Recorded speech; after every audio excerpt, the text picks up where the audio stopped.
In the name of Allah, the compassionate, the merciful, this is your brother Abdul Wadud, aka Quest Man, coming at you with another live soul journey of life. I begin by greeting the family with Salam Alaikum, Shalom, Hotep, peace be with you. And tonight or today, depending on the time zone you're in, I would like to continue the pursuit in um, spreading more focus on specific um, issues that are ongoing within our community, those that are suffering at the expense of racism and what that means for us. We in particular we're talking about, as you see with the title here, justice for Anna Chloe. Now, before I begin to talk about the young sister Anna Chloe, and also I will invite a guest by the name of Sister Sabrina, who will hopefully will be able to um, increase in awareness of Sister Anna's situation and conditions, and increase also the interest in supporting, you know, this young lady in scenarios that we find that are like this abroad. One of the things that we've been talking about, even in the past weeks, is the byproduct of what happens when we're not unified. Is people are who have a racist bent, who hate us because of our racial identity. They feel they can take advantage of us. They feel they can do things to us, and there will be no consequences or anything for them to fear that justice will be upheld. This is the outcome of what happens when we are not unified as a people. Quite the contrary would be the case if we were unified. We'd have more result. We'd have more impact on our outcome, on our destiny. You understand? This is the nature of self-determination. So when we are not unified, I'm going to say it this way. When we are not unified, people suffer. Our people suffer. You understand? And the longer we refuse to be unified properly in a way that gets results, like I said the other night, decisive results. As long as we insist on not being unified decisively, ones amongst us, our youth, our women, our children will continue to suffer when they encounter people who are bent on being racist. You understand?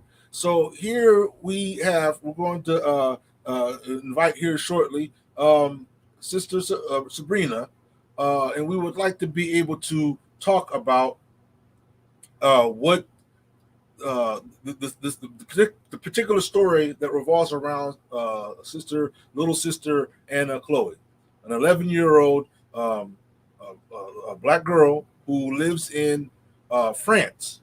And see, here's the thing that we might not realize. Some of us might not realize that the level of racism that we experience here in the United States is not exclusive to us. We're not the only ones experiencing the drama of racism. You understand? Its effects are being felt globally wherever we may be. That's outside of the motherland. You understand? Wherever we may be, from France to I've even heard some people from the Netherlands, from Russia, Britain, you name it. Wherever we are, for some reason, people can't get to grasp the fact that black people exist on this planet too and have a right to be treated just as justly as anybody else would desire. So, the consequence of when justice is ignored and injustice is embraced by some peoples, the consequence is people suffer. Humans suffer. You understand? And I say humans because sometimes, when people look at our likeness, they view us as if we were less than human or other than human in some way. But we are, in fact, human, perhaps more so than anyone else. But that's another argument for another time. So I am going, Shalom. Welcome, Sister Ophelia. Definite benefit and blessing for your presence here, and you're definitely much appreciated. A strong supporter of Soul Journey of Life. Also, I see a comment earlier from Sister Ann. If she's here, peace and blessings to you as well. Um, so let me go ahead without too much delay. Our sister is. Let me go ahead to my little notes here real quick. Our sister that we're inviting here today is Sister Sabrina. You know her on the Instagram, Sabrina Solitude. Um, she is from France, and she is an activist there. So she has more insight, more details that regarding what what's revolving around the story of Sister Anna Chloe. She has more details that hopefully we will be able to shed more light on and build on when we invite her here. Now, peace and blessings be with you, dear Sister Sabrina. Peace and blessing to you all, my beautiful family. I'm happy to be here with you And tonight. likewise, it's a definite honor, mercy. Um, and as you know, I have like some very, what I would say, France Pati. Is that right? Am I saying it correctly? Excuse me, the sound is Pati, not Pati. good. Yeah, let me turn my. Is it my sound or yours, or is it? Is it? My sound, I don't know because I'm not at home. I use my phone, so maybe it's my phone. How about now? Yeah, it's better. It's better. Okay. Yeah. All right. So I was simply expressing my French is petite, right? Sister Sabrina, she's, as I said, she's in France right now. That's where she lives. Um, can you tell us something about who you are? Who is Sister Sabrina? Okay. So who am I? First, and it's the most important, I'm a black woman living Yes. in a white world. So as a black woman, I know exactly, our story, where how our story is repeating itself and how I can handle it, fight it, and bring my solution to not be targeted, to respond, to react, instead of crying. So, who am I? I consider myself as a soldier Yes. because, as I said a lot these past times, if we are at war, we need to be fighters. So, can you? I mean, I'm hearing through your statement there, but what brought you to become an activist? What is there something that is going about where you are living, where you are, that's motivated you to become an activist? Why I became an activist is because, life is all about choice. So when you consider that a thing is not good, a thing is not fair, when you're living in a system which try every day to take your privilege, even if we consider we don't have in this white world. When you consider that, it's not time anymore to feel desperate. It's not time anymore just to blame on something, someone. So it was like an emergency for me to do something um, um, significant, to to have an impact first in my own life for my kids and for those who are looking at me. I think now the example speaks more than words. So I became an activist because it was the time to do Okay. something and to react. We know a lot. We know enough about our story. So you can't hide yourself behind, you know, some kind of advantage this world may gives you. Yeah. I don't want to feel comfortable anymore in this so-called world. Um, and I definitely comprehend. Um, I definitely understand because I often say that how can a person sleep easy at night? How can a person sleep easy when they see these events happening to people? You understand? And if anything, to at least have that, we as a people, we should at least have something in our heart that wants to see a solution to the problems that we see affecting our people, wherever we are, in the United States and overseas and abroad. So, Exactly.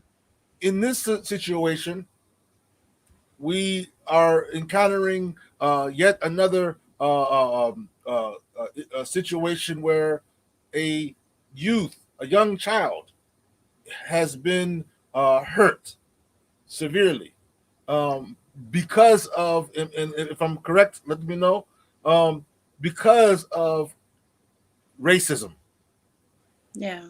right? I, I think hurt is, if I may, not the proper word.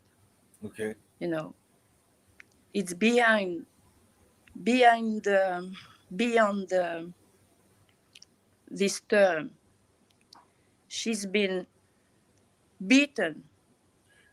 She's been, her face Now, is not her can I face while anymore. you're talking about I want to, if it's okay with you, I have, I think, at least two pictures that you had sent me.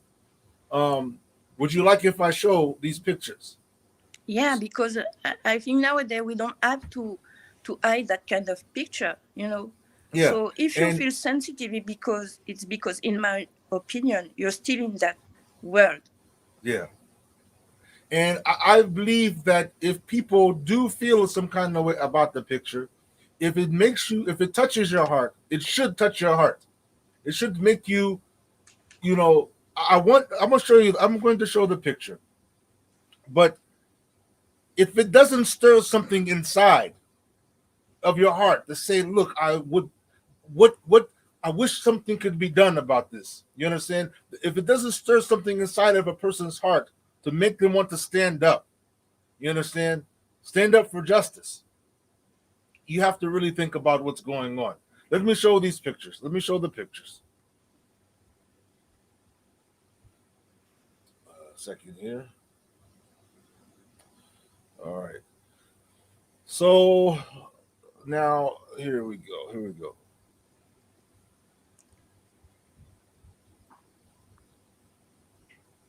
Oh, I know what I have to do. One second.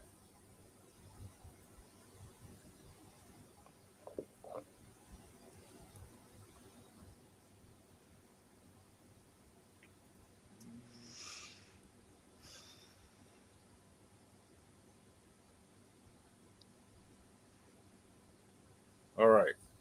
So here is the first picture that I can show. Can you tell me something about what we're seeing right here? So you're seeing a little girl, little queen named Anna Chloe. How old is She's she? 11, Okay. 11 years old. And what you can see is the result of racial, um, of, of her being black, her being black. So it happens at school, at her school, the 15th of December. So there's 3 days ago. And what we know at this moment, she can't speak because it hurts too much first, and because she's afraid. Okay. So the fact are, the school called her mother to say her daughter felt on the ground, okay, and the emergency service came to bring her to the hospital. So when her mother arrived at the hospital and she saw her daughter, she was not, it was not fixed yet. So she could see an entire hole on her face. Yeah. And so doctors do what they had to do, and she called back the school. Until now, she has no answer. So she asked for the video because in France, I think in your country too, we have video. But they don't want to show the video. Some of us have called the school, and people who respond to us laugh at the phone.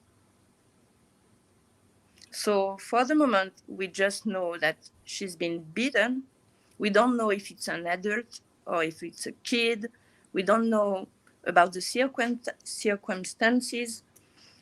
The only thing we know is the school is hiding the evidence.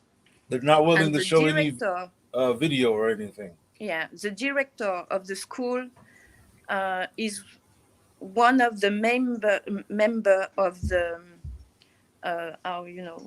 the factory who leads the town. You have the mayor. It's one of the right hand of the mayor. Let me ask you this question. So before this happened, before this event happened that caused her her serious injuries, what was her life like going to this school? Every day she was attacked because she's black. So she was treated. She used to hear racial slurs, and the mother went to the school and speak to the director, and he denied. But she would tell her mother the things that she was experiencing at the school. Exactly. Okay. So for the record, it's a private school here. So in France, there's different statute between public and private one. Like a Catholic Private school. one, like everywhere, are supposed to be high-level education, high-level caring, high level of everything. But it's where you can find the more racial problematics. Let me ask you a question. The embassy that's in the U.S. embassy that's in France, has there been any effort or any has anybody contacted anyone there from the States to the embassy in France? No. To raise awareness to this matter here. Excuse me, can you repeat? In an effort to raise this matter, has anybody from the U.S. or from France petitioned to communicate to the embassy, the U.S. embassy in France? No, none for the moment. So the mother, she's doing what she has to do with the, how we say, to expect a trail, a Okay. fair one. I don't, I don't believe in that, so whatever.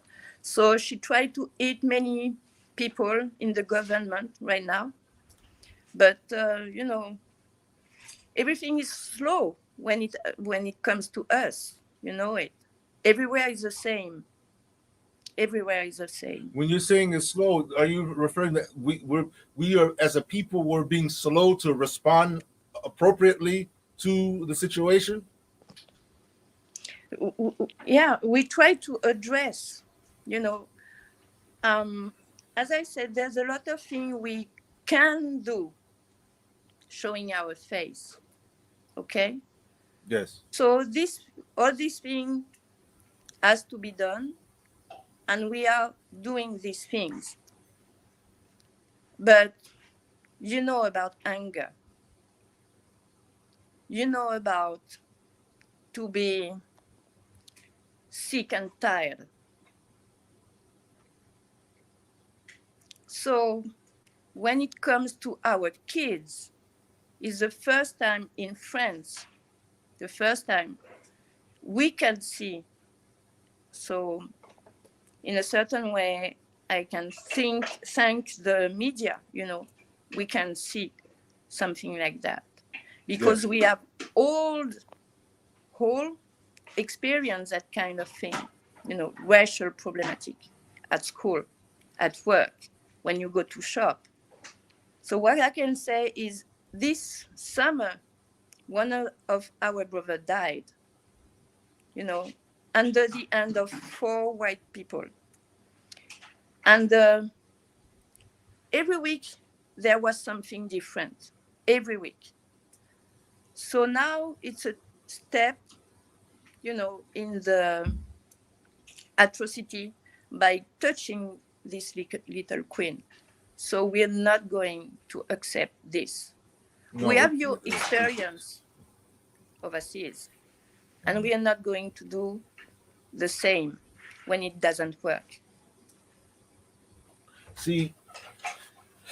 Oh man. See. You know.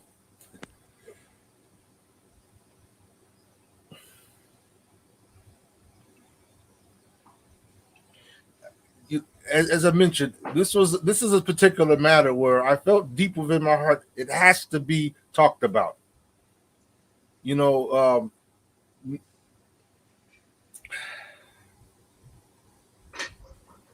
I understand. You know these things, and this is to the viewers. This may not draw a lot of popularity. You know, maybe this isn't something that's trending or something of that nature, where people get a lot of views. But this is a matter that deserves a million views, billions of views. It deserves to penetrate every heart of every black man and woman, of every human being. Any human being that would see this, that has any type of uh, moral values, any type of you know principle, upon seeing this, it should stir their heart. Yeah. It should penetrate their minds. And if I may, we talk a lot about unity, unify. Yeah. And I was talking with a great brother, a great mind earlier. And I told him, it's not something we had to focus on. Let me explain you why. The problematic, if we criticize and if we keep saying there's no unity, the first thing we have to do if we want unity is to feel concerned. So, we have to work on it. Right. to feel concerned about being black in this world, in this century, knowing all we know. So, you We have know, to restore meaning. We have to restore meaning in what that's saying. When we're saying that we are uh, the black community, that we are the black men, the black woman, the black king, the black queen. We have to restore where that has value. You understand? If you hold up a green dollar bill or a green franc, you look at the paper, it's given value. People give it value so that you could take it somewhere, you can make a purchase. When you go into the job market, you understand, when they look at the resume and they see that the person is from a certain country, by default they gain a certain value because of the understanding of where this person comes from, even if they didn't even look at the credentials first. We have to restore value in what it means to be black, so yeah, that it becomes something that people can have confidence just by speaking it. You yeah, understand? Right now, there's not enough confidence within ourselves. Many of us have a defeatist mindset, where we just believe that we are at a total loss. Nothing but despair. Nothing but disparity. yeah, These things have to be reversed. You understand? Because as long as we have this type of mindset that we cannot win, yeah, you maybe. 11-year-old an 11-year-old girl suffers as a result. Yeah, you know, excuse me for what I'm going to say, Mm-hmm.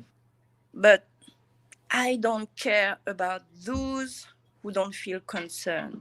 I don't care about those who think it's useless. I don't care about, you know, um, what I'm caring about is now we're going to do something for the mother and this little daughter, okay? But what's the next step? The next step is going to educate the mother. The next step is going to make her understand that maybe she's alienated. Maybe she had to take out her daughter from the Yeah. school in the first place. I don't want to blame her. Don't get me wrong. But every time you want to, you have to help someone. You have to educate Yeah. after. You understand? First, you respond to the call, okay, Mm-hmm. and then you educate. So that example, when you give skills to someone to know exactly how you can handle it. Some Yeah. people say, did someone ever treat you as a Negro? I said, maybe, but one time. Understand? Yes. So complaining nowadays is not the solution. So if you don't have the tools, okay, we are going to help you, and then we are going to give you the tools. So now you will be able to join us to help others. So now you're going to feel concerned, and we are going to feel concerned. Yes. And if we are all concerned, then we create this unity we are always criticizing. So maybe we are this, maybe we are that. But honestly, Well, it's not my problem to know what we are due to our story and due to our alienation. yes. Well, here's the thing. See, I definitely, as I always tell people, we could never see the victim of any type of crime as the one at fault, because as a parent is trying to, they want their child to have the best education possible.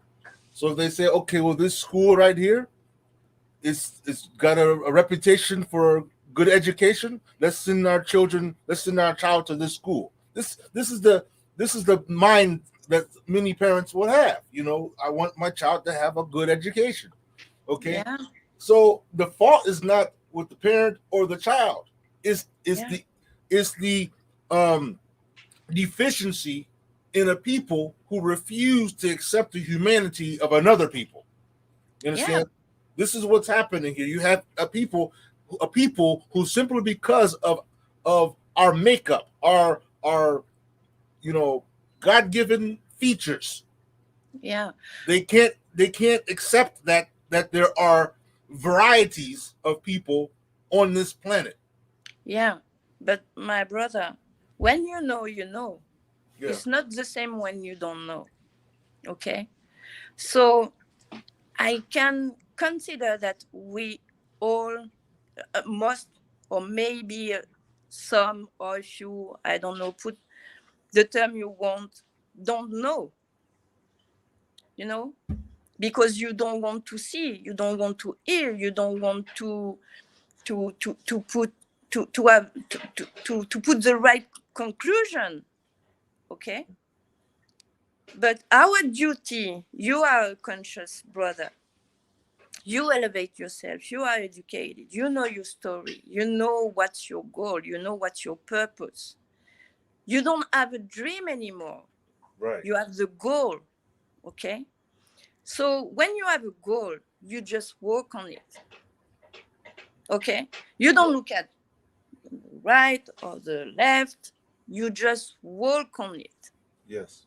And those who want to join you because they can see you how determined you are, they will question themselves, and then you will be able to give and share what you know already, that you what you have known, what you have learned. That's what means each one teach one, you know. Right. But each one teach one. You can teach to someone who wants to learn. You can't make someone who's blind to see, someone deaf to hear. So what we have to do, you know, this action, this particular action, you know, a great, someone say, you know him, power speaks to power. Yes. But for the both part, those you are standing in front of, and those for you, you are fighting for. Because in my position, I'm not fighting against nothing. I'm fighting for something, for someone, because I'm working on my path and watching my goal. So if at the end we are few, we are few. I don't care. But these few, you know, like in any revolution, they are those who can be success for the good of the. Let me ask you this. I don't know how it is in France. In the United States, there are certain provisions in certain states that allow the citizens to homeschool their children. Is there something similar to that in France?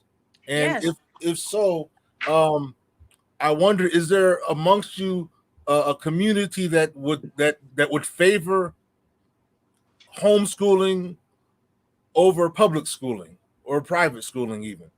Yeah, you can in France. You can take out your kids from the school, but the government, due to the pandemic situation, you Mm-hmm. know, it makes me laugh every time I say this. Try to um, to to take this right from us. They try to say no now, you know, all your kids have to go to school because they want to vaccinate everyone. Right, right. You understand? Mm. So for the moment, right now, it's still you can easily. You know, there's many structure who can offer you, you know, school, and you can do it by yourself either. So yes, you are free, and free. So basically, the, you're able to homeschool, but there are uh, stipulations now, which means to me that, as I would suggest here in the States, when it comes to homeschooling, when we see what the system wants us to do when it comes to, like you said, the vaccination campaign that they're doing and things of that nature, this should be more incentive for people to not only unify, but in said unity, find it important that we must develop a core where we can educate our children from Yeah. ourselves. You Yeah. understand? And not just for the education's sake, but also so that our children are protected. Yeah. See, So we're putting our children, I mean, unwittingly. I'm saying unwittingly because I don't believe nobody's doing this intentionally. You believe in a system, you believe that something works. Like I said, this is we're told this is the way to do it. This is many of our parents were doing it this way, but we're in a time where we have to reform the way we think about how we rear our children, where yeah. how we present them into society. You understand, things of that nature, because our children's life's at stake. And if our children suffer, that's a hindrance to everything that we are about. You understand? That's Exactly. our next generation. I can tell you something. I was born in Caribbean, Martinique. Um, so in West Indies, there's Martinique, Guadeloupe. Okay, Mm-hmm. and the Pan Africanist school was supposed to open in September, and the government said no, just at you know just at the opening. They said no, you will not open this school. Yes. And what's been said, the reason why it's a threat for the government and for the people. You know, we are not in France, in Caribbean. We are in Caribbean, West Indies, Guadeloupe. But they consider it was a threat.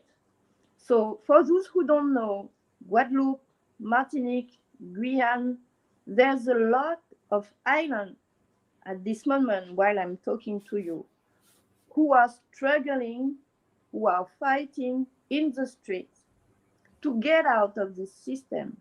Mm. They're just sick and tired of being treated because, you know, we can lie to ourselves. Yeah. Slavery is not finished.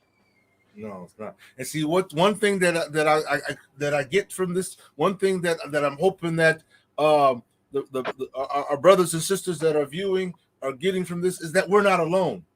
You understand? We know we've been experiencing for the past 400 plus years in this land that we're in now in the West, in the U.S., the USA. Yeah. But we're not alone. The suffering, the suffering of black men and women, children, Hmm. is all over the world. You Exactly. understand? So these things should, like I said, there should be enough to spark inspiration of what we need to be doing. You Exactly. understand? What we need to be doing, so that's why Anna Chloe, it's the last drop on the water glass. Yes. Enough is enough. Because now, if you allow these people to touch your kids and to get out free, with no consequence, the state is crossed. Yes. So, due to what's going on in Caribbean, due to what's going on, what happened in France during this summer, it's the last step we want them to do. That's why it's really important because the child represents something, the symbol is really, really powerful, you know. Yes. The future of our nation, the way we want to educate, the way we want them to be elevated in this world, for them to have the choice. You want to stay in, but you have to know why. And if you choose finally to stay, you have enough tools. Yes. You understand? So Anna Chloe here in France gonna be the symbol of Yes. the way we want to fight back. Yes. Yes. And by the way, I like the shirt that you have on right there. Yeah, I'm looking at this. I've been looking at this shirt. Like, look at that's a strong shirt. That's very strong right there. That's a very strong message. yeah. A I very strong every message. day I go to work, and I work for my own. You know, Yeah. every day I wear that kind of shirt. It's not because it's hype, because it's my message. So when you want to give me your hand, you know exactly who I am. Yes. I'm not here to play. I'm here to make money to get out of this Right. mess. This is serious. So, I want to while we have the opportunity, I want to put up here on the screen. You gave me a link of a way that would support um, the matter regarding justice for and Chloe. Chloe, my So brother, excuse me, yeah, I interrupt you. I didn't think about me having no battery on my phone. I have to go to my car. Can I okay, get out? You're yes, yeah, going to do it's this no by problem. yourself. I'm coming back. What I'll do is when you go, I'll show the site that you gave Okay, me, and okay, if you're able to come back, I'll be here. Otherwise, just let me know. Um, I know how it is. Get your phone charged, okay. um, and I we go will to talk. charger, which is my in my car, and if I can go back, I just want to tell you thank you, really thank you. Yes, Um, we we are asking to the mother to explain for you, but yes, I wish she can come, but you have to consider also that a train is supposed to start. Okay, yeah. so maybe it will not help her, but she's doing a lot, to Yes. give this message to the world, not It seems like only she's a because strong person. exactly, Yeah. exactly. So I'm trying to come back. I go to get my charger, and if Okay. I come, thank you for the Yes. invitation. Mercy, mercy, Peace mercy. and blessing and black power to all Like my power, peace and blessings. So, family, what I'm going to do is I'm going to show you the link. I'm going to put up here. There's a site. It's similar, from what I can tell, to what we might recognize as GoFundMe. But remember, this is a France a based website. Let me see if I can put it up here. Um,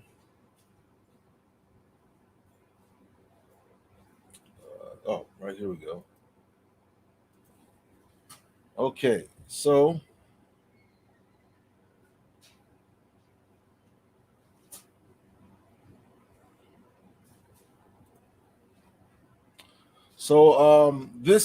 I mean, you see everything is in French, but if you're using a laptop or whatnot, all you have to do is there's a thing you could do that'll translate everything that's on your page, and you'll be able to see all this in English. Um, I did I do have a tab over here where I translated it, or have Google Translate, so I can read it out to you what it's saying right here. Here's the Google translation, and Google translation is not always reliable when it comes to an accurate translation. But let's see. It says, "Hello, Chloe, Uncle, and Tatas." I'm not sure if that's that. I see that's exactly what I mean. It doesn't want to translate everything correctly. It's basically saying, following the injustices suffered by Chloe in her school. This account was set up in order to help us pay fees and expenses not covered for her situation. We want justice to be done and that the violence and insecurity and racism in the school cease or stop. Thank you for your support. Any act of generosity will be welcome. May the Lord give us the strength to win this battle for our daughter. Okay. So if you look at the URL right here, you'll see the link to that site, so you can take a look at that site for yourself. And that site is there. In fact, let me see if I can. I think I can put it in the feed in the message feed here. Let's just do it that way too. That way you can see it here.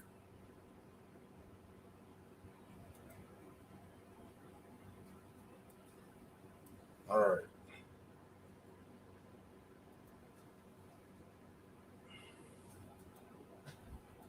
So, and I want to pin this. Bear with me.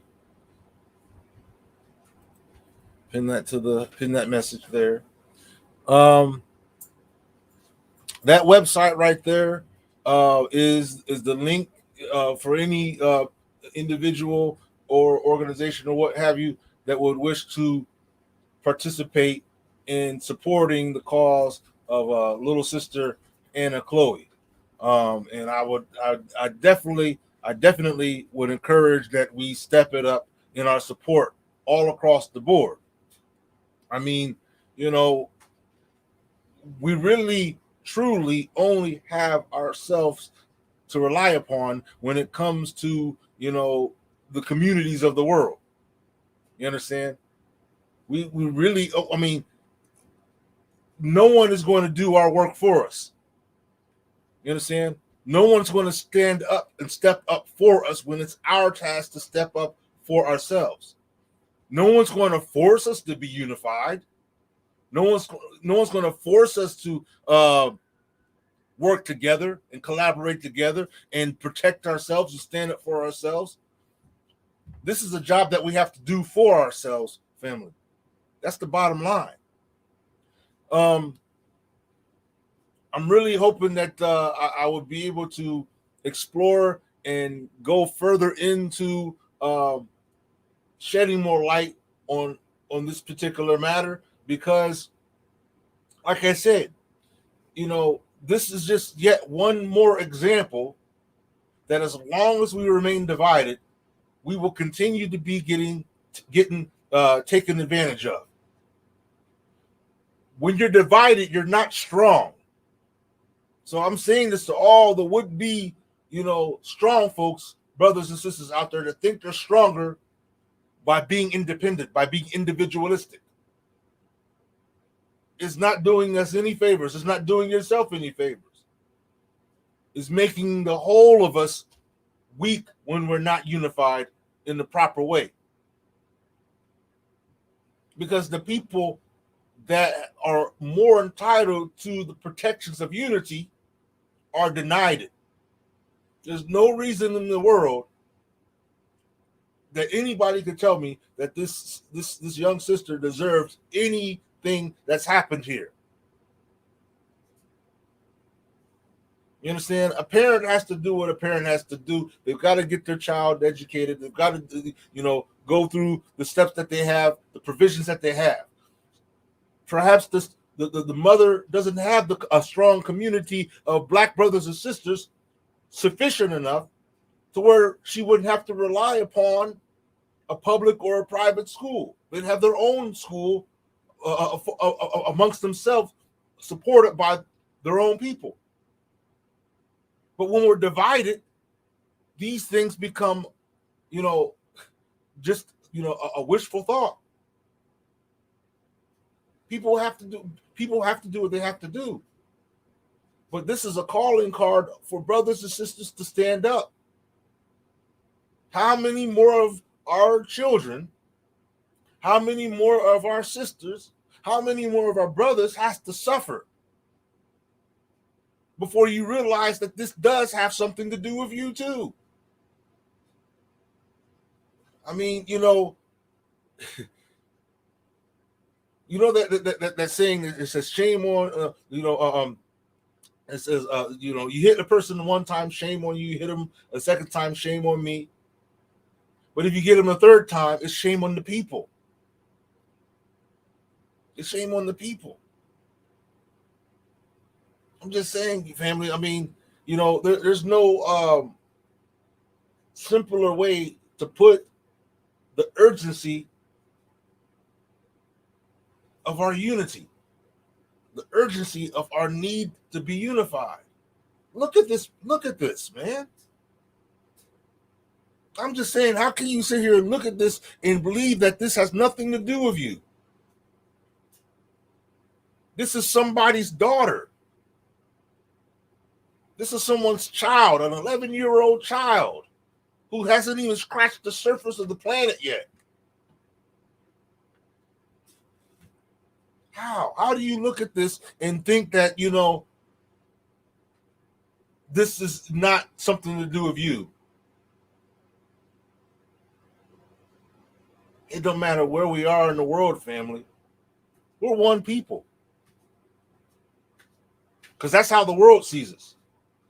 We may see ourselves broken up into different tribes and different, clans and groups, gangs, whatever. But the world sees us all as one type of person. They're not concerned about what tribe you come from. Many of them don't even know the different various tribes. Many of them had no idea what all the types of tribes that we identify with. When they look at you, when they look at me, they see a black man, they see a black woman. Bottom line. Bottom line. And here's a young 11-year-old, somebody's black daughter.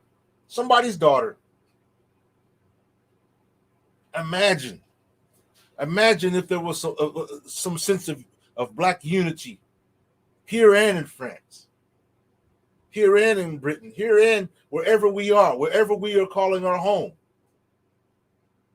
Imagine if there was a unified body. Do you think they would have been able to? Do you think the criminals, whether it be her student, her co-students, or whether it be some adult? Because like the sister said, they don't know if it was an adult. They don't know if it was a fellow student. But imagine if there was a strong, unified body that would have to be regarded anytime somebody felt like doing something to one of our own. A unified body that, that gave such an impression where you had to respect the people, in that body, where you had to give value to them. You have to acknowledge their presence. These type of things can't happen when you're unified, family. They can't happen when you're unified. This should be enough of an incentive for every black man, every black woman, wherever we are, to realize why we need to unify. Because they're not going to let up. These things give them more momentum. It gives them more encouragement to keep on oppressing us, to keep on causing us suffering amongst us, to keep on murdering, to keep on incarcerating, locking up, to keep on silencing, to keep on hating us. We're not giving them any reason, any motivation to slow it down, to put it to a halt. As long as they look outside their window and see a divided people. As long as they look outside their window and see a divided people, they will continually have in their mind, we'll get to you when we feel like it. Call us roaches. Call us all kinds of names. Because they feel confident that they could do it without any accountability. What gives them that confidence? Because they see a broken people. Why is it that we, said broken people, can't see that every other body of people on the planet Earth are unified and they will rise up to unity when it's called for? Why is it that we can't see that we're the only people on the face of the earth that suffer this hemorrhage of disunity? What's the deal? What's really going on? I mean, if there hasn't been enough drama that's been happening to us as a people as of yet, how much more do we need? How much more have to suffer before you realize that this is the only solution for us? How many more people have to be hurt? How many more children have to be taken into sex slave trade markets? How many more people have to be hurt like this? How many more people have to have their fathers locked up and their mothers locked up? How many more have to be killed before you realize that this has something to do with you? How many more? How many more before you feel the courage to stand up and respond in the way that justice calls for? How many more? That's all I'm asking, family. How many more? I mean, what are you waiting for? Are you waiting for it to be your daughter? Are you waiting for that to be your son right there? I mean, what are you waiting for? If you've got any children, if any parents out there, are you waiting for this to be yours now? You won't do nothing now until it's your child, right? Somebody has to give this type of talk. Somebody has to give this type of constructive criticism. It can't all be, flowers and dandelions. It can't all be, mystified talk. Real stuff is happening. That's this young lady has suffered in real time, in real life, because she's black. And then there's a minority pocket of people on the face of this earth who, for whatever reason or another, it's another topic, but for whatever the case is, they can't stand that fact. How dare a young black girl want to get her education, want to go to the school that she can get a proper education at? How dare a black boy or girl want that? The nerve. This is their mindset. Who do you think you are coming up in here to get your education? Little black boy, little black girl. Because they've got this, when you're racist, you've got this mindset that everybody's beneath you. You're the cream of the crop of earth. If it don't look like you, it's not worth existing. It's sad. Yeah. Yeah, until it hits their house. That's what I'm saying. And then next thing you know, it'll be yet another one crying. Here we are all witnessing, seeing these stories take place in our time, in our lifetime. We're not reading about past events. We're not reading about the 70s or whatnot. We're reading about 2021 in our time, heading into 2022. This is what's happening. These are the things going on in our time. So what do you mean? Those are the old days. The children of those people are the ones causing this drama today. The children of those racist folks from before are alive today, kicking your door in and oppressing your sons and daughters, locking up your mothers and fathers. Today, they didn't go anywhere. They didn't become extinct. Where'd you think they go? Where'd you think all them racist people went? You thought they just fell off the face of the earth or something? They're still here. Think about it. All the people who came and invaded and conquered and colonized, they had children who ended up being racist, oppressing, corrupting, deceiving, hindering, harming, hurting, shedding blood, spreading mischief, and they had children. You think they disappeared or something? They're still here, family. The same folks are still here. You think their parents, I know I'm racist, but I'm going to teach you how not to be racist. I know I hate black folks, but it's okay for you to like them. You think they're going to do that? I'm just saying, I'm saying this to all these folks who think that everything is rosy nowadays. Racism, I don't see any racism. What racism? You guys are just making that up. You guys are just, you just trying to get free, free stuff. Or come on, man. How do these people reason?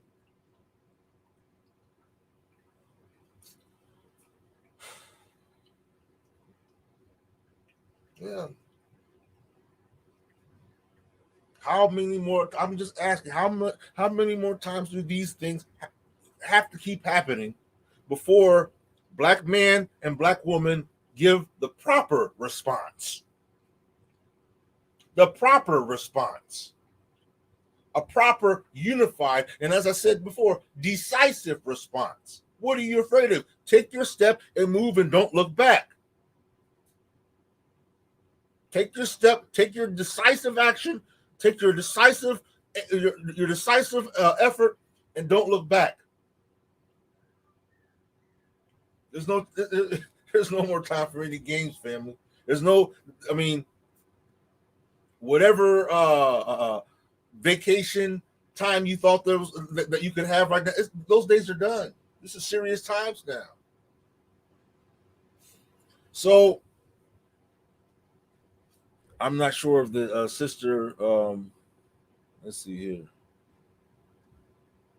will be able to get back in. She had to charge her phone, but I wanted to make sure that I got this gnat that's flying around here. I wanted to make sure that something was said about this. You understand? I'm exhausted. I haven't rested all day today. I've been working, and getting things together for more work. It seems like that tends to be my 99% activities of the days anymore. Work. But as I said, how can you see this? How can you scroll your IG account and see images like this that could have easily been your child, and just keep on scrolling as if it was nothing? Find something, something more entertaining to click like on. How do you pass this stuff by? How do you keep scrolling? How do you see an image like this? Please explain. How do you see an image like this and you keep on scrolling? While we're waiting for the sister to come back, what I'm going to do is I'm going to put a invite link into the chat. We can continue. We can carry on this discussion, because this stuff right here. I mean, it shouldn't happen whether we're young or old. You understand? Ahmaud Arbery, grown man. Breonna Taylor, grown woman. George Floyd, grown man. This is an 11-year-old girl. Crystal Kaiser, a young girl. At the time, she was 17. These are children. This shouldn't be happening to any of us on any level. So I'm asking if We responded a certain way when it came to the adults amongst us that got oppressed, but still not enough incentive for us to unify properly, right? Now it's our children. Now they're off. Now they're off to our children. When is there? You know, I'm gonna use one of the terms that's been used, the red line. Is there any line that we have? Do we have any line that if it's crossed, that's too far? Or are we just punching bags open for all? Come and get us. We're not going to do anything. Do whatever you want to us. We won't do nothing. Is that the kind of people we are now today? We're the only people. The only people we'll do something to is one of our own. We'll talk tough. We'll have all kinds of. We'll beat each other up and everything. Tough guys. But when it comes to turning those fists around, turning everything or whatever you got in your hand around and pointing it back at the actual enemies,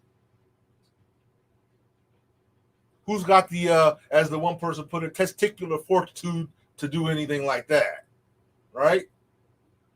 Only a select few. There's a link right there in the chat. And any of the family that's viewing this is more than welcome to click that there link to have this discussion. You understand? To have this conscious discussion respectfully. Link is right there.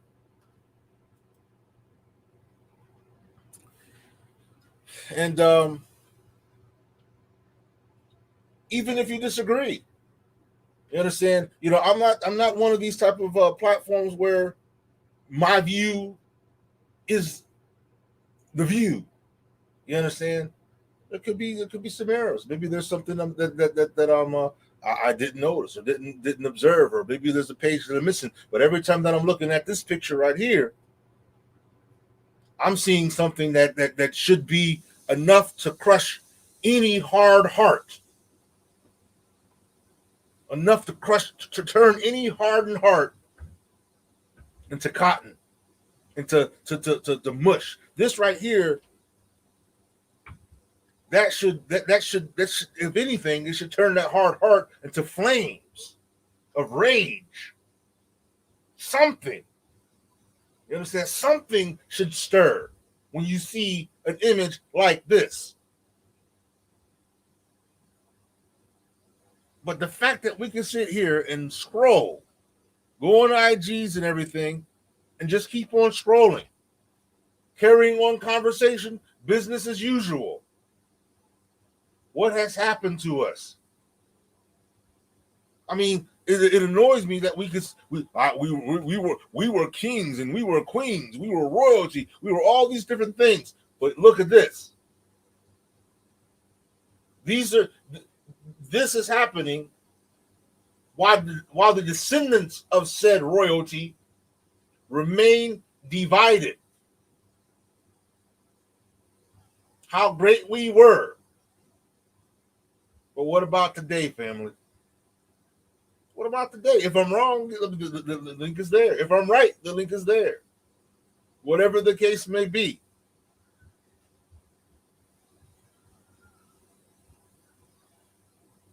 We moved in the direction for justice for Ahmaud Arbery, justice for George, justice for Breonna, justice for many ones that have suffered at the hands of tyranny, at the hands of oppression. Now here's justice for Anna. What does that mean? How does that translate? We're not dealing with somebody who's locked up and looking at court charges or charges of some sort, criminal charges. We're not dealing with anything like that. We're not dealing with somebody whose life has been taken. We're dealing with a young lady who's still living today, who the school says, oh, she fell down, and yet refused to produce the footage that will support their claims. And yet you see how the girl comes home.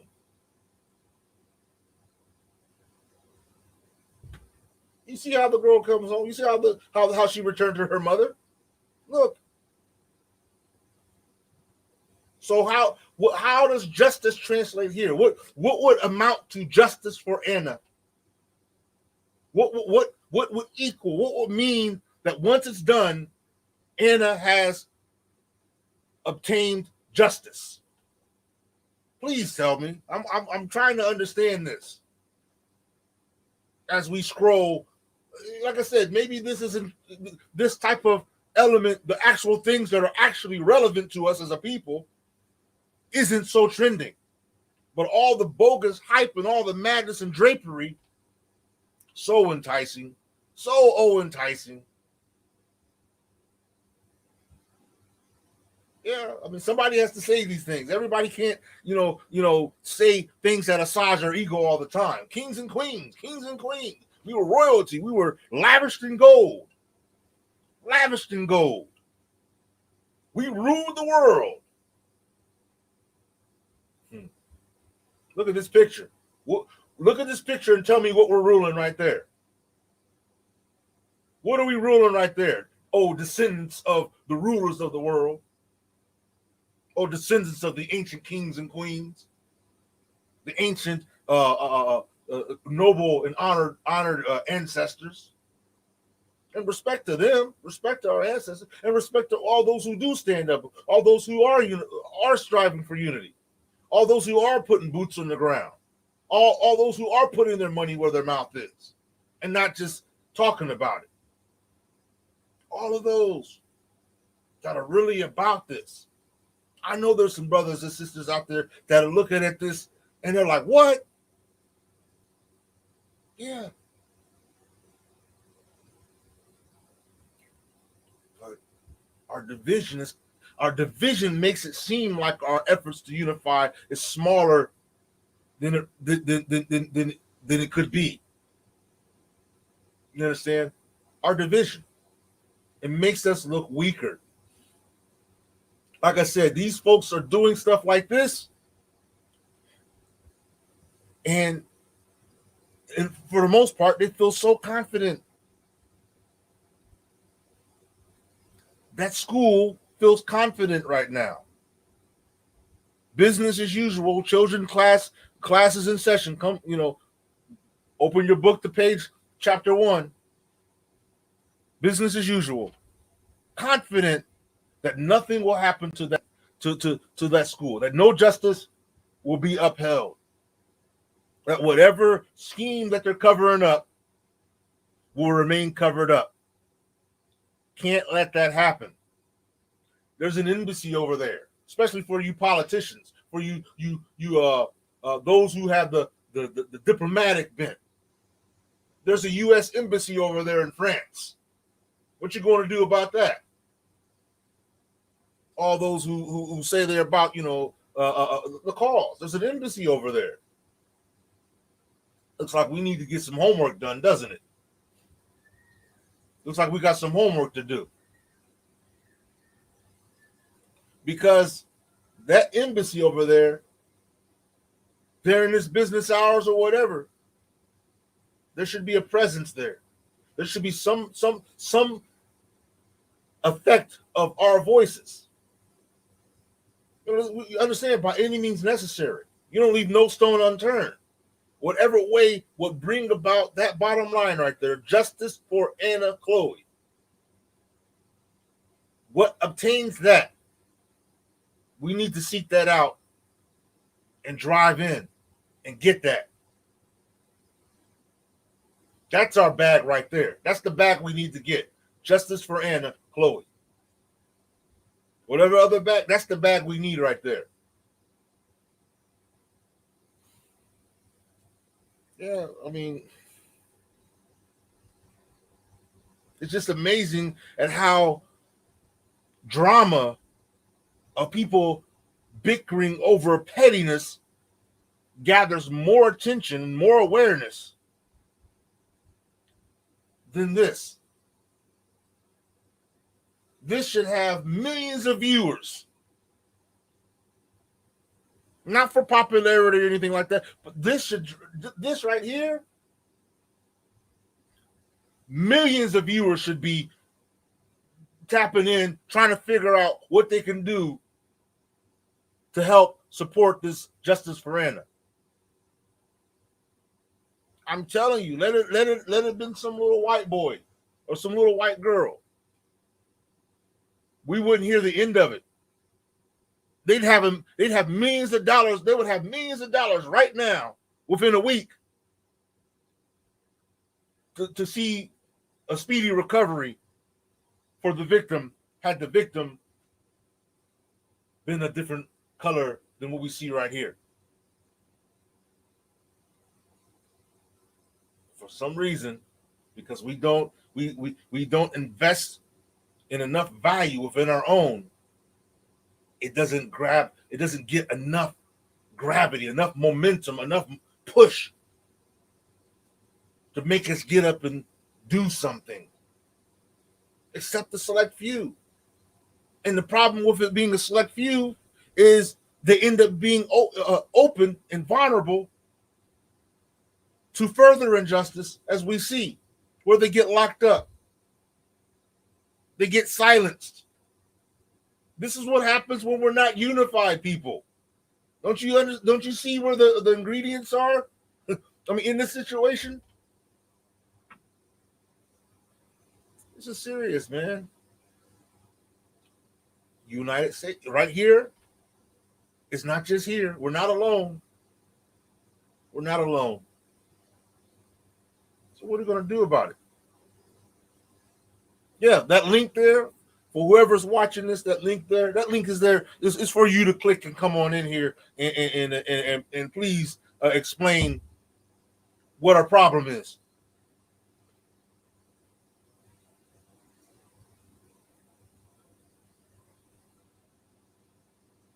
Why is it so hard for us to get behind the type of people that step up in our cause? Why is it so hard for us to back these ones up? I mean, it's not like this happens every day, where one step up for our cause, for our interests, but just a select few end up supporting ones like this. The rest are content, or confused, or draped away.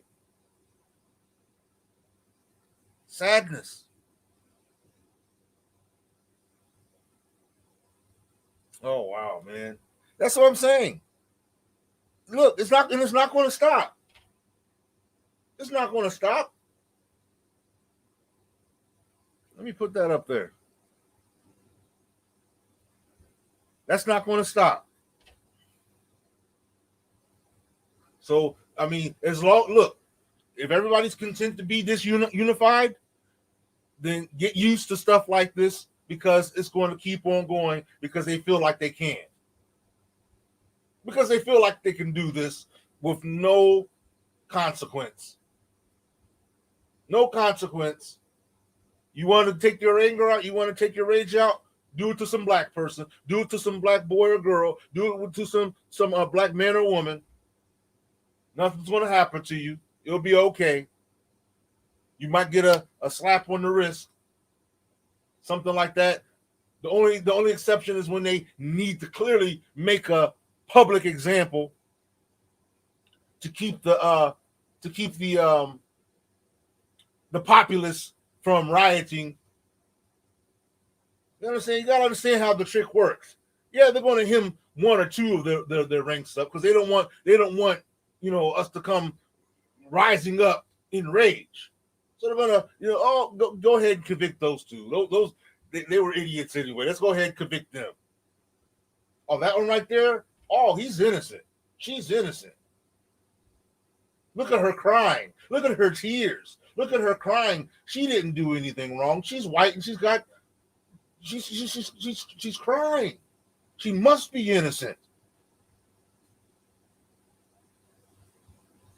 Look at the young boy, the young Wazungu boy crying. He must be innocent. He didn't do that. See his tears? He didn't do anything. But oh, look at what these black people are doing. Criminals, thugs, you name it. The worst of the worst. Yeah, I'm just look, just let that picture right there drive in. For all you would-be people who claim that none of this has anything to do with us. That there's, or for those who just believe that there's nothing we can do, doom and gloom is hopeless, throw in the towel, we just gotta take it like a champ. Can you imagine that? Can you imagine some type of I mean, any kind of victim. Not I mean, even an animal will try to fight you back, even if it knows it's going to go down. You see them antelopes over there sitting there trying to gore the lion while it knows it's going to bite the dust, but it's going to try to get that horn up in that lion's side on the way down. So maybe the lion's going to have to suggest, well, daggone, if I want to get an easier meal, maybe I need to go to some black folks because they ain't going to fight back. They ain't going to do anything. They're just going to walk around in the street, hold up some signs. But at least the zebra know how to unify and herd together, confusing the heck out of us while we're trying to hunt them. At least the zebra know how to stick together. So we'll just go over here to these black folks. They're an easier meal. They ain't unified. We can pick them off one at a time.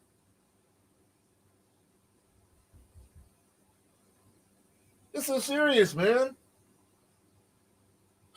Yeah, we got. I mean, look. Let me say this about peace. It's a double-edged sword. It's a double-edged sword. Let me explain. I want peace for you. I want to protect the peace that I have. But if you try to invade my peace, then you are forfeiting your peace. Because at the end of the day, I want my peace. And when I'm saying that as me as an individual, me as a family, us as a people. That should be our mindset. We want peace wherever there is. We're not trying to. Nobody's looking for drama. Nobody's looking for trouble. But we also want to protect our peace. And if we can't even do that, then nobody gets any peace. If we can't have peace, nobody can. You hear them singing the song in the street, no justice, no peace. But that's got to be more than just some chant.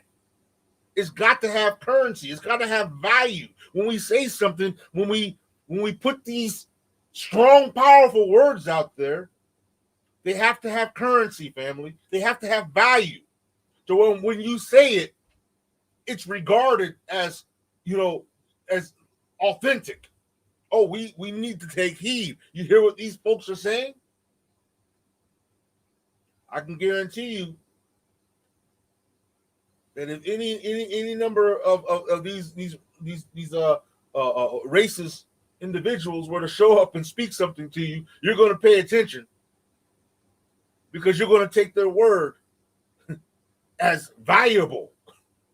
If they're telling you they're going to take your life, you're going to take. Look, when all they have to do is say, "We're going to mandate the jab," and people lose their minds because they know that that there's value in the people who are speaking these things. So they got to say something. They gotta reject. They gotta protest or whatnot. But imagine that it was a black man or a black woman who stood up and said, I don't want you touching me anymore. I don't want you hurting me anymore. I don't want you killing me anymore.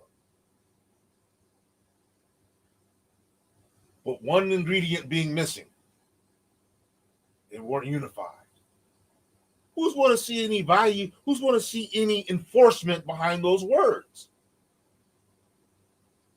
That's like a sheep howling in the night, like a wolf.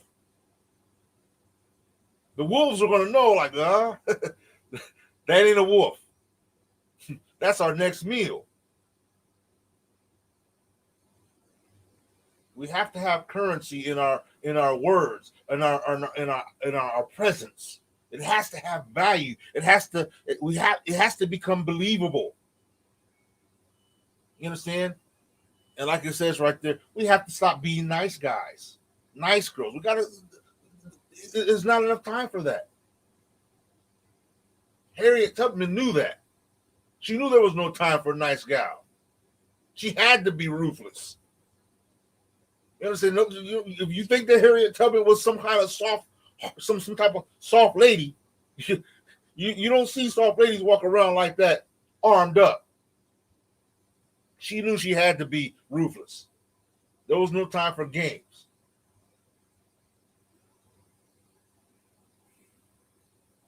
Oh man, I'm just saying. I mean, look, just look at it. Take, as long as you want. Take as long as you want to look at this right here. Your daughter, your son, right here. What you going to do about it? Seriously, what you going to do about it? This is your daughter. This is your son. What are you going to do? Black man, black woman, what are you going to do? I'm just asking. Are you going to run out in the street with a banner, with a poster? This is your daughter. This is your son. You're running out there in the street with a banner like, oh no, stop it. No justice, no peace. Black Lives Matter. What are you going to do? If anybody has any sense of realness in them, they're going to lose their mind.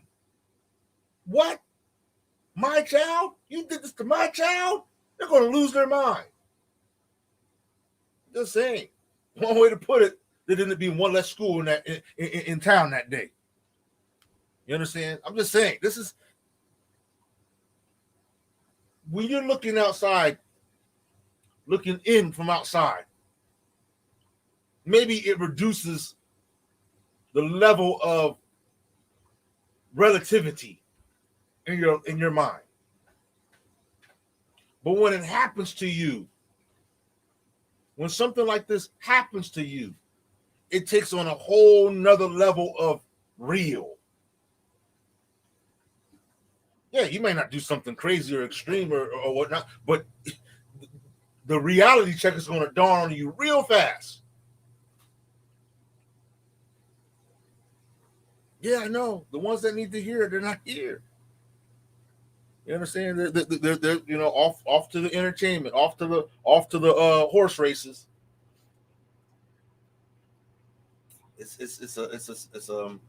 Well, the least that can happen here. We share this video, subscribe, thumbs up so that we increase awareness.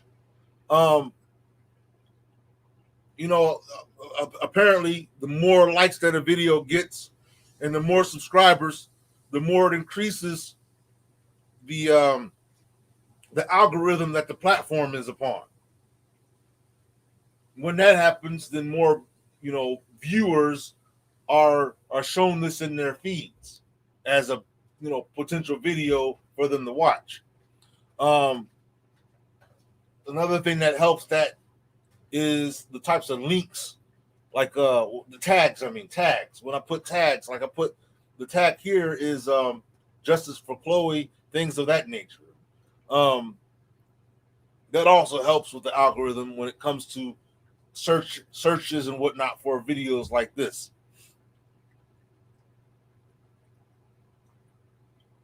Yeah, I'm not encouraging madness or insanity. I always encourage for us to be mindful of whatever we do.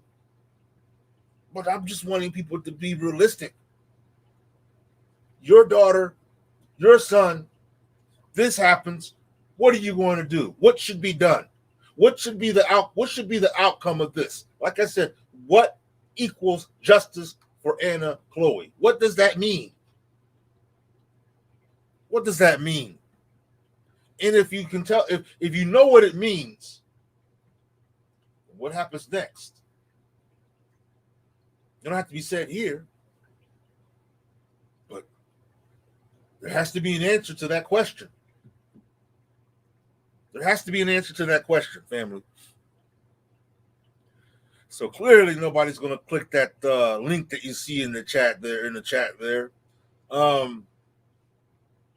And I was trying to hang around a while to see if the sister was able to get back in, but I think her phone might be out.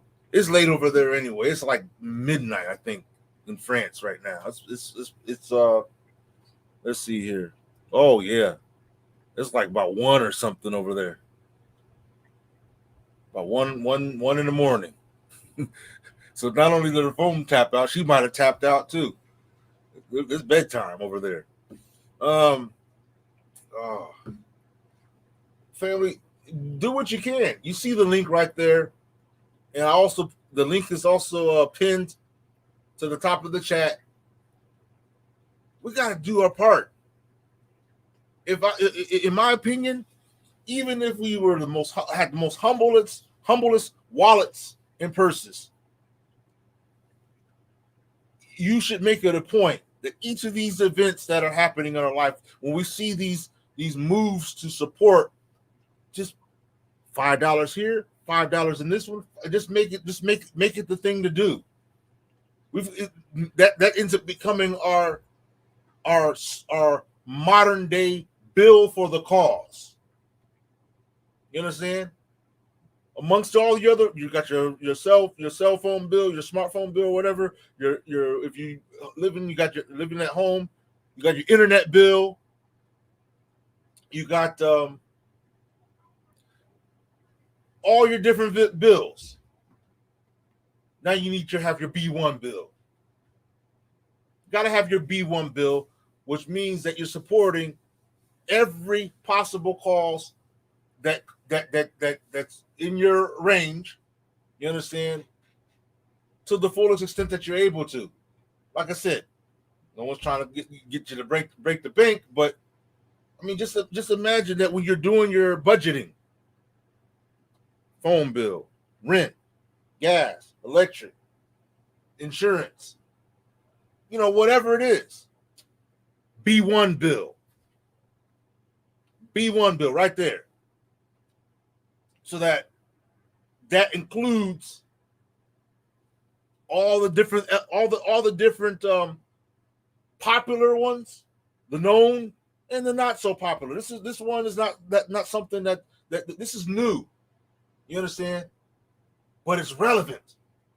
If ever there was something, if ever it was relevant, we got Brother Reggie Phil.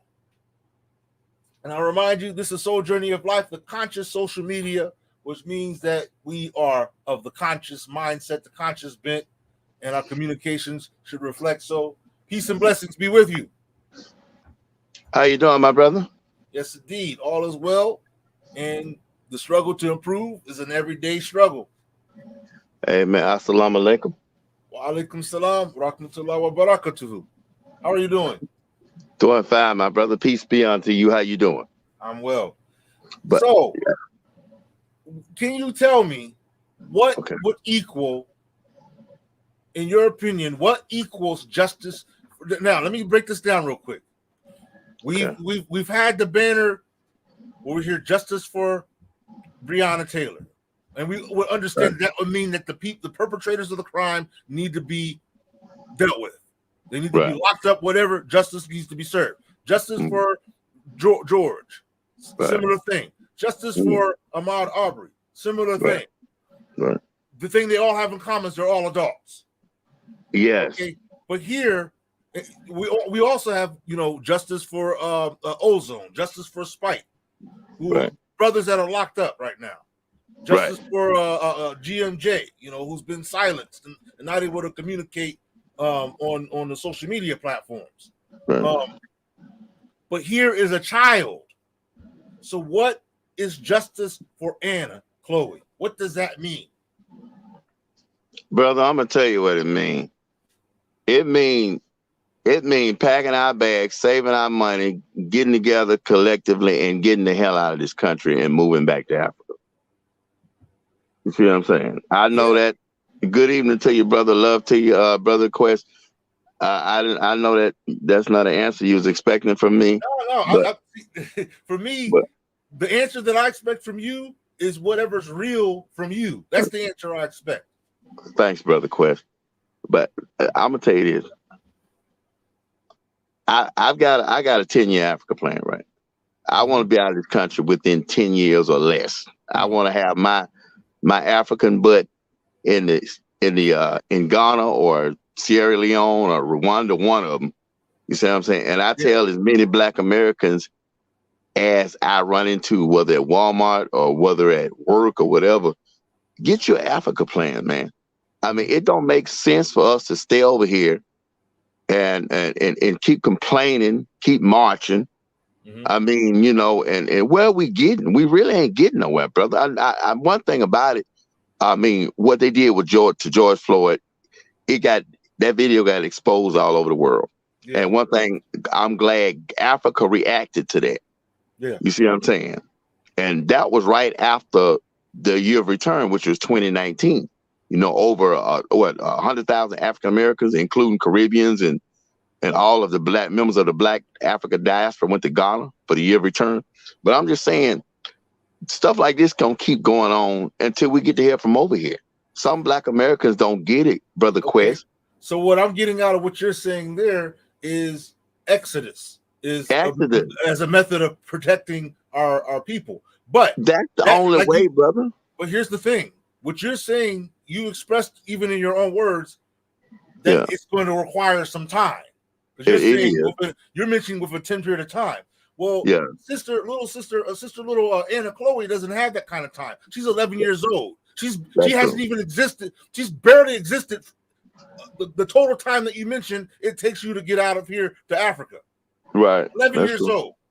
Yeah. So what I'm asking is what is justice? What equates to justice for Anne when we're waiting, while we're waiting to pack our bags? Right. They've already beat us up as adults. Now they're getting to our children. They've been doing that too, but now they're really driving hard into our youth. You know what, brother? Not cutting you off.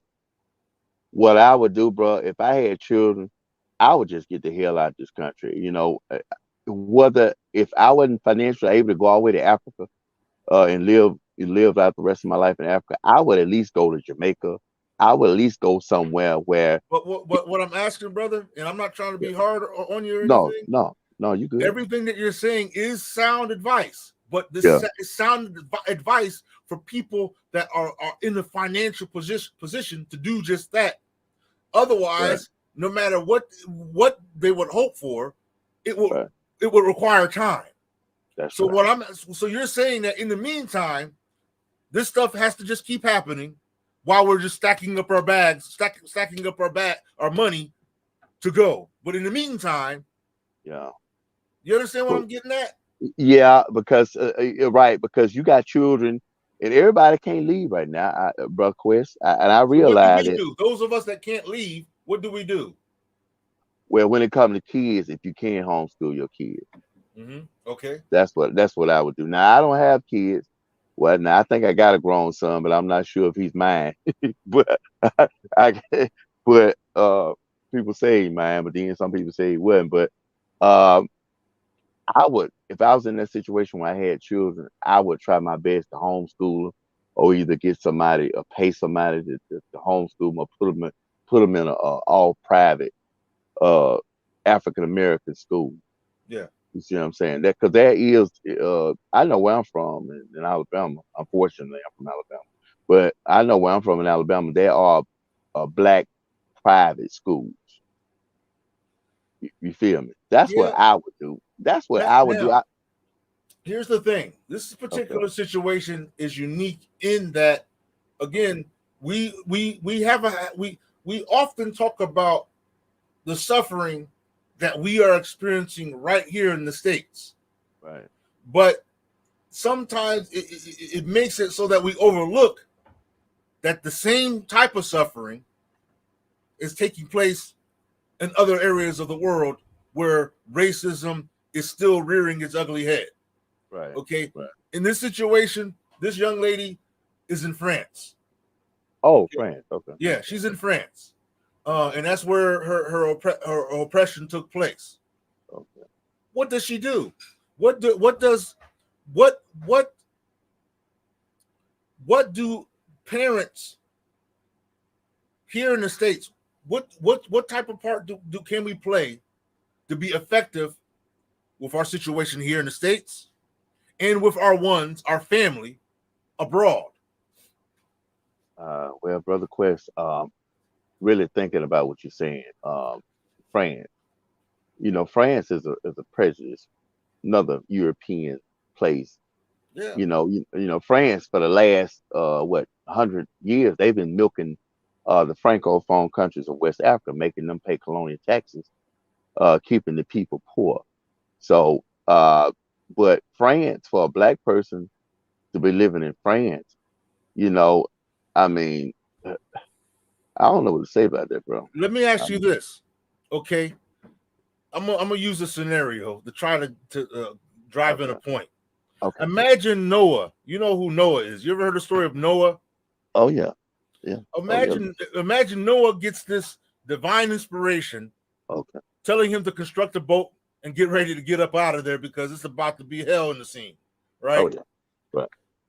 But suppose he took that. Suppose he kept the knowledge for himself. Suppose he sat there on his cot or his chair or whatever. You know what I mean? Rolling up one. He's like, "Oh, really? Oh. It's about to be a deluge coming. I could just build me a little raft or something. Yeah. Y'all on your own. Right. I'm gonna go ahead and dip up out of here. Y'all figure it out." But that's what you're saying when you said you're going to take the next 10 years and get yourself up out of here somewhere else. But you know what? I'm sorry. Why am I saying that? Why am I saying that? I'm saying that for this reason. Okay. Because somehow we have to restore a sense of people, of brotherhood, sisterhood, of family principle that says that it's not just about me saving my own neck. Right. Right. Because suppose you get there and you don't even get to put your feet on the ground before it's your time to go. Yeah. When instead you could have taken your same amount of energy to not only prepare for yourself, right? You understand? Right. But to get as many on board to come along with you. Right. On however you want to take that. Right. There's a saying that a captain of a ship is the last one off the ship.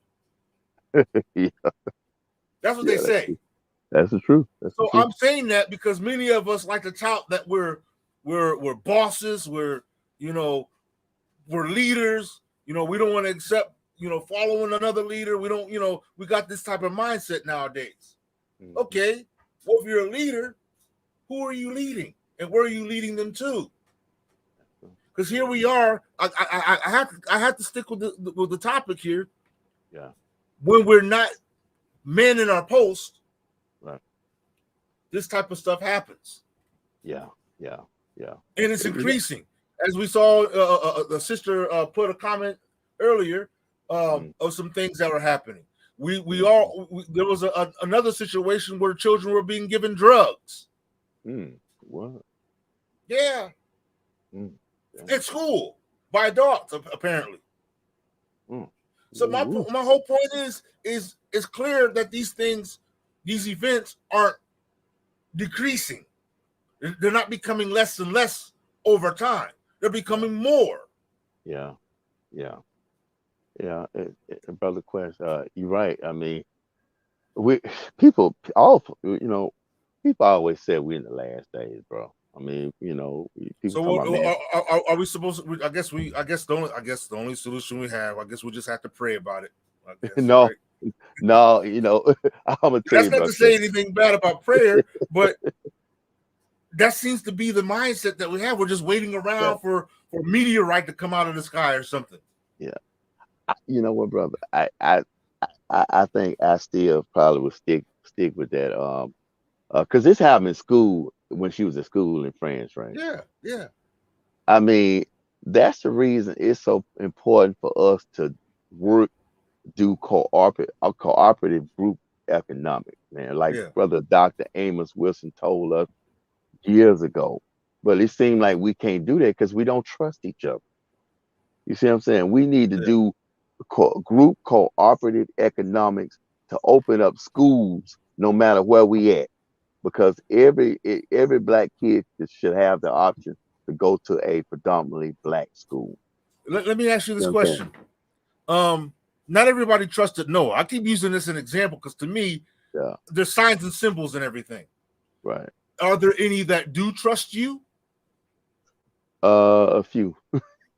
Okay, so that few, why not, come together amongst those few and build up a plan of operation, a plan of action Yeah, together? Since you guys are already trusting one another, it should make right. it a little bit easier a task because that implies you guys all understand what's at stake.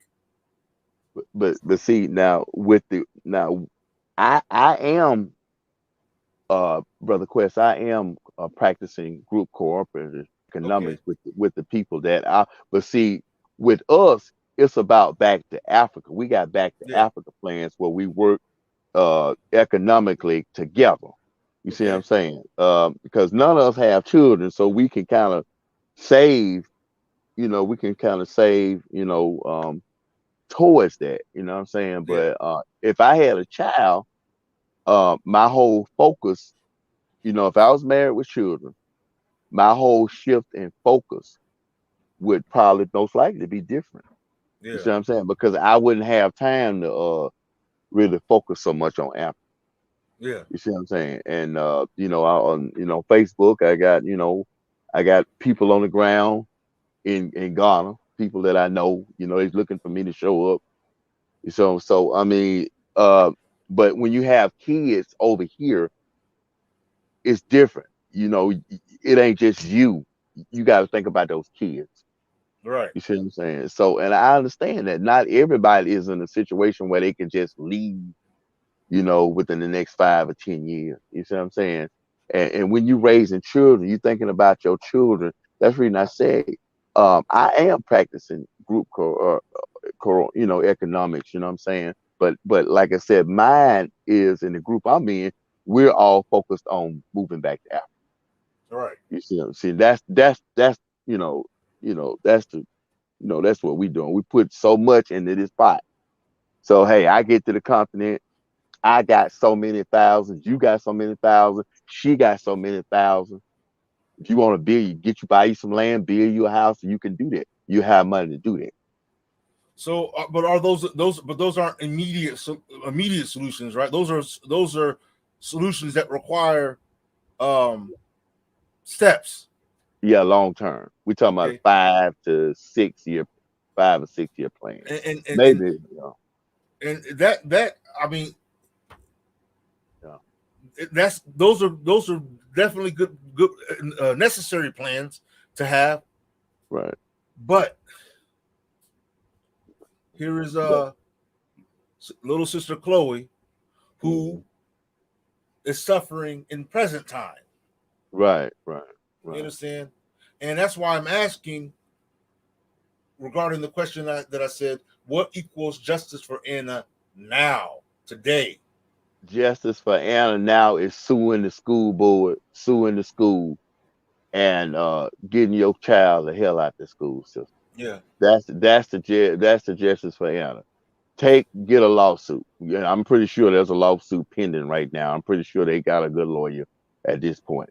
I mean, but that's the right thing to do. Get your lawyer and sue them and get the hell out of France. Take that money if you win, get the hell out of France and go to Africa or something. You see what I'm saying? That's what I would Yeah. do. Well, the first part is more closer to present time. The other part, again, because you got to understand that many of these people that are in France now, some of them are migrants. They Yeah, a came lot of out of Africa to go into France. exactly, on the ships, on the balloon raft, So you're rubber saying, raft. well, no, turn your boat around and go back the other way. Yeah, but see, it's Well, different when you're going back with money. you're right. You're going back with some. It's like leaving America with nothing. You see what I'm saying? I mean, Well, the you thing going, yeah, is like I mentioned with when we were talking about when I was talking about another a young lady named Crystal Kaiser, right? right, I'm saying that look, these are clear um, call outs for men and women of of resolve to do something to make sure these type of things don't happen again. I'm talking about in the present time right, because Sister Anna doesn't have any knowledge about saving up for for the next 10 years to go to Africa.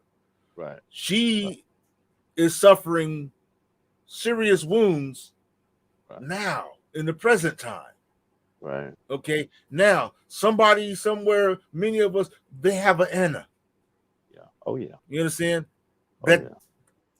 I can imagine they don't want something like this, what's happened here, to happen to their little Anna. Oh no. Oh no. So what do they do? They. When you see that this can happen, when you see, I understand the element about school. hmm I understand that. Look, we need to drive in the importance of homeschooling. Yes.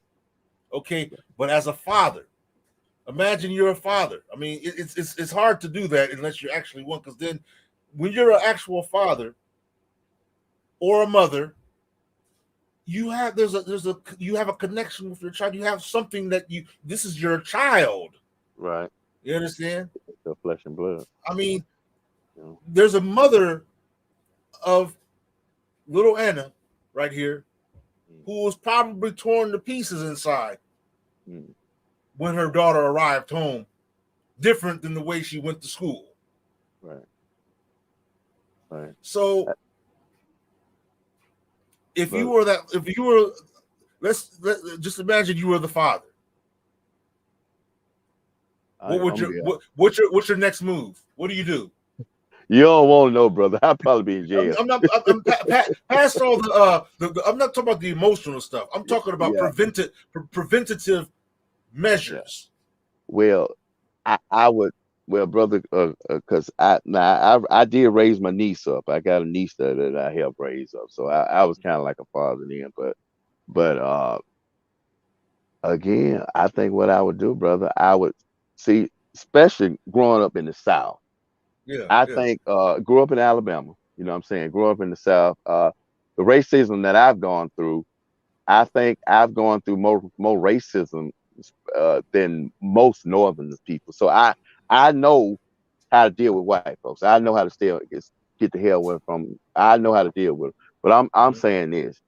Uh, if if it was up to me, and I'm kind of in a situation financially where I would be able to do this, I would put my child in a private school. But I know what you're saying. Hey, well, this doesn't happen to little Anna. You know what I'm saying? But I think those parents, I think those parents should have had her in all white school anyway. Well, you do have a valid point because You know, many of these scenarios that we're seeing right, tend to seem when it comes to the children, right, they seem to be dominated by school related activities, like they happened exactly, at school. exactly. The situation with the drugs, Mm, the yeah, sister the sister that posted here, she said school employee in Ohio made young black girl eat out of the because trash can because she threw her waffles away as a yeah. fourth grader. I heard about that. Okay, so it seems so you do have a valid point here when you're talking about the homeschooling. Yeah, This all these things should drive that deep in to the mind right, of any black family right, wherever we are. right, That right. we need to take our children out of these public schools or private Yeah, schools. We need to just take them out. And if anything, if we're worried about the quality of education that our children are experiencing, then that means we have to step it up as a community. Because we do have qualified people amongst our ranks. See, one of the things that many of these racist entities think about us is that we're just a bunch of thugs. You understand that we don't really have anything qualifying us as on a professional tip. You understand that we don't have any professional value. This is the thing they tried to put out there. But we have scientists, we have engineers, we have pretty much anyone in every sector of an economic system that you can think of. So imagine if it was driven home that we really need to invest in homeschooling or a social type of education that's from amongst our own people, where we're getting together qualified people from amongst ourselves to take on these tasks of teaching our own. Some people, homeschooling is a challenge. You understand? It's really a challenge, especially when you're working and there's so many other tasks that you have to do to make sure that your family has what it needs and is getting what it needs. So homeschooling is a challenging option, but is that something such as homeschooling, or as I said, a social type of education system from amongst ourselves? Is that versus our children being oppressed and becoming the victim of any aspect of racism, whether it be through sex trafficking, whether it be through just being hurt, seriously, severely hurt? Okay, well, if you come in, I'll click the thing that let you in.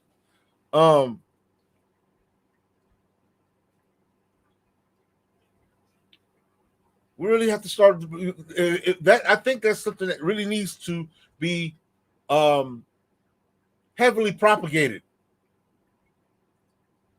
and being heavily propagated, it would draw a line in the sand. Those that are really about this versus those that aren't. Because, like I said, sweet time is over with. Sweet time is over with, family. It's no longer any time for the soft, tender touch when it comes to our brothers and sisters. Either you're serious or you're not. There's no time for gameplay. If we're really about protecting our children and protecting one another, then we have to start establishing and developing the type of structures within our community that cater towards that. I mean, literally, you should be able to see at least two brothers and some sisters or whatnot patrolling your area. And the community that has this should have enough inspiration out of that to support them so that it can continue to happen. There has to be these type of things implemented in our community. You understand? I know that we got people who are brainstorming and things like that, but we need to put minds together and manifest real actions that can protect our children from what this young lady had to experience.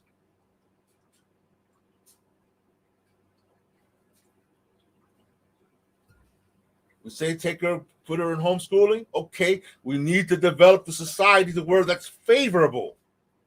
We can't just say homeschool your children, and you don't want to help to create or participate in what creates an environment that makes that favorable. Because otherwise, all you're doing is creating one hard time from another. So they leave one difficulty and jump into another difficulty.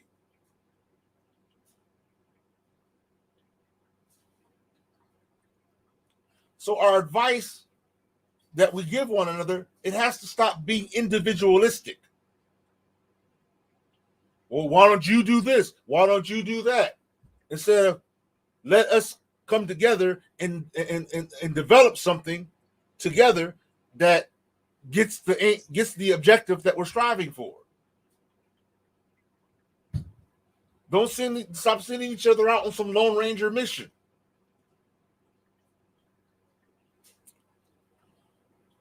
Well, family,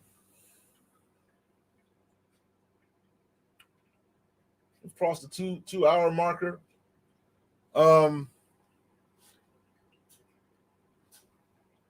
Let's see here. Yeah.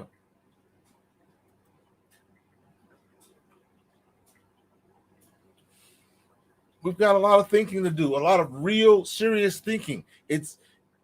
We have to try to harness the reins of realistic solutions. And once we start getting clear, realistic solutions from brainstorming, from bringing intelligent minds together, decisive action must follow. Decisive moves must be made. Strategic moves must be made. Because many of us are still in a kind of a fantasy land mentality where many of our solutions, they're good solutions, but they're not solutions that are effective with the present evils that we're encountering. They're solutions that are in the future, in time to come for many of us. Some of us is not even a solution at all because they don't even have the means for it to happen.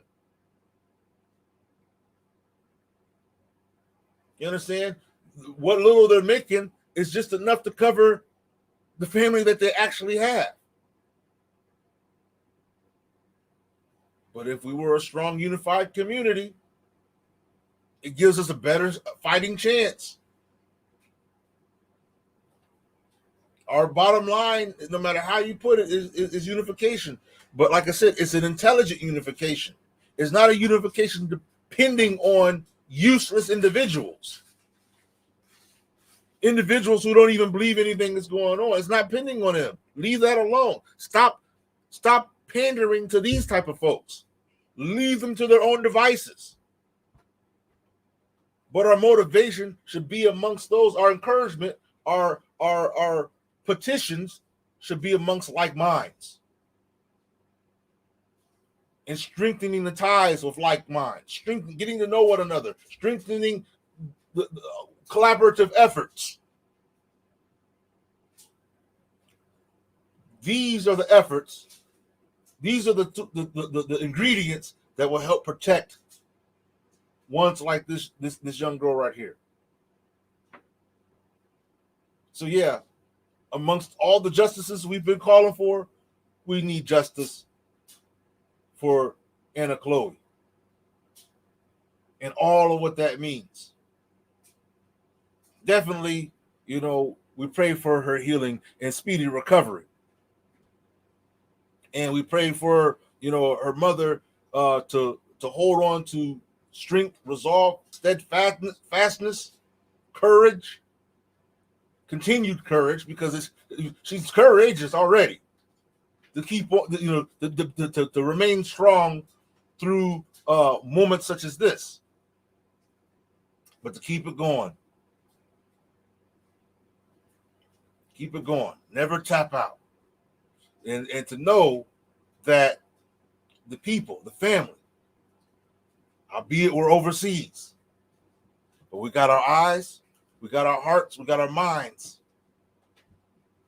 As we say, all eyes on little Anna Chloe. So, dear mother of Anna Chloe, you're not alone. You're not ignored or whatnot, but we're paying attention. Whether you have to speak, whether to communicate, spread the knowledge, whatever it takes. We've got our work cut out. We've got a task that has to be done, that we have to do. We have to be there for each other wherever we are. And definitely to little sister Anna, like I said, you're healing. That's our prayer. You're healing, your speedy recovery, your return to your mother in full health, strengthening, building up in your courage. And don't be afraid. Don't be afraid. It's definitely understandable for an 11-year-old to go through those events and suffer in this way. Yeah, that could be frightening, especially when if you don't see any way to escape. It can be frightening, but hold on to courage, because you're already a fighter. As you recover, as you heal, you're already a fighter. So keep it going on to the next levels. Yeah. So family, I'm going to draw it on that note to a close. You see the image there. That is Sister Anna Chloe, who at the time of the events we've been talking about, 11 years old. You understand? 11 years old, a victim of racial hatred. You understand? Racial hatred amongst amongst her peers in her school setting. Okay. Justice for Anna Chloe. This is your brother Abdul Adu, aka Questman. Earlier, we welcomed Sister Sabrina, who is an activist in France, and she has been on the ball of, trying to spread awareness about this event, about this young sister. It was definitely appreciated to have her here on this live, and I hope that we are able to build further on these elements, so that way we can actually look towards what brings about justice for Anna Chloe. And it was definitely appreciated that the brother that came here and conversated. Peace and respect to him as well. And all those in the chat, much love, much respect, and honor. And the conscious words that are mentioned is definitely appreciated. This is our job. We're clocking in. This is our job. And our paycheck isn't the type of paycheck you may think. Our paycheck is on a whole nother level. But this is our job. This is what we got to do. We have to do these things. You understand? We have to play our part. We have to get in where we fit in and do what we can do. So stand up, be strong. Keep the Thelightdome lit. You understand? Stay aware, stay awake, stay alert, and make moves that are decisive, strategic. You understand? Again, Abdul Wadud, aka Questman, Soul Journey of Life. Assalamu alaikum, shalom, hotep, peace be with you, and have a blessed rest of your day or night, evening, afternoon, whatever the case may be. Until next time, take care.